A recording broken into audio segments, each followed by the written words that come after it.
ମା Maheshwari Malipadar cricket tournament ଉଦ୍ଯାପିତ। Athmallik 19/1/2026 Athmallik block Malipadar ଗ୍ରାମରେ ଚଳିତ ବର୍ଷ ମା ମାହେଶ୍ୱରୀ ମାଳିପଦର କ୍ରିକେଟ ଟୁର୍ଣ୍ଣାମେଣ୍ଟ ମୋଟ 8ଟି ଦଳ ଅଂଶଗ୍ରହଣ କରି 3 ଦିନିଆ କ୍ରିକେଟ ଟୁର୍ଣ୍ଣାମେଣ୍ଟ ଅନୁଷ୍ଠିତ ହୋଇଯାଇଛି। ପ୍ରଥମ ଦିନରେ 4ଟି ଦଳକୁ ନେଇ 2 ଗୋଟି ମ୍ୟାଚ୍ ଅନୁଷ୍ଠିତ ହୋଇଥିଲା। ପ୍ରଥମ ମ୍ୟାଚଟି ମାଳିପଦର ଏବଂ ନୂଆଗଡ଼ ଦଳ ମଧ୍ୟରେ ହୋଇଥିଲା। ମାଳିପଦର ବିଜୟ ହୋଇଥିଲା। ଦ୍ୱିତୀୟ ମ୍ୟାଚରେ ଜିରାଡ ଏବଂ ଓଡସିଙ୍ଗା ମଧ୍ୟରେ ଖେଳ ଅନୁଷ୍ଠିତ ହୋଇଥିଲା। ଜିରାଡ ଦଳ ବିଜୟ ହୋଇ ମାଳିପଦର ସହିତ ପ୍ରଥମ ସେମିଫାଇନାଲ ମ୍ୟାଚ୍ ଖେଳ ହୋଇଥିଲା। ମାଳିପଦର ବିଜୟ ହୋଇ ପ୍ରଥମ ଫାଇନାଲକୁ ଉତ୍ତୀର୍ଣ୍ଣ ହୋଇଥିଲା। ଶେଷ ଦିନ ମାଳିପଦର ଏବଂ ରାଜିଙ୍ଗ ମଧ୍ୟରେ ଖେଳ ହୋଇଥିଲା। ମାଳିପଦର ବିଜୟ ହୋଇ ଟ୍ରଫି ହାସଲ କରିଥିଲା।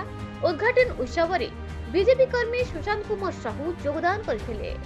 ଦ୍ୱିତୀୟ ମ୍ୟାଚରେ ମାଳିପଦର ଗ୍ରାମର ପୂର୍ଣ୍ଣଚନ୍ଦ୍ର ଦେହୁରୀ, ମାଳିପଦର ଗ୍ରାମ ସଭାପତି ମଚିମୋହନ ବେହେରା ମାଳି ଯୋଗଦାନ କରି ଫିତା କାଟି ଉଦ୍ଘାଟନ କରିଥିଲେ।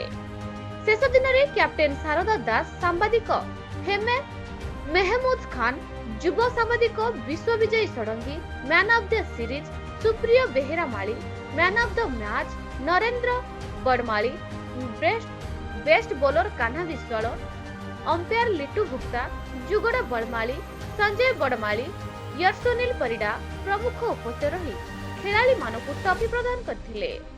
मैच परिचालन रे सुधाकर बड़माली एवं समीर सेठी परिचालना करथिले।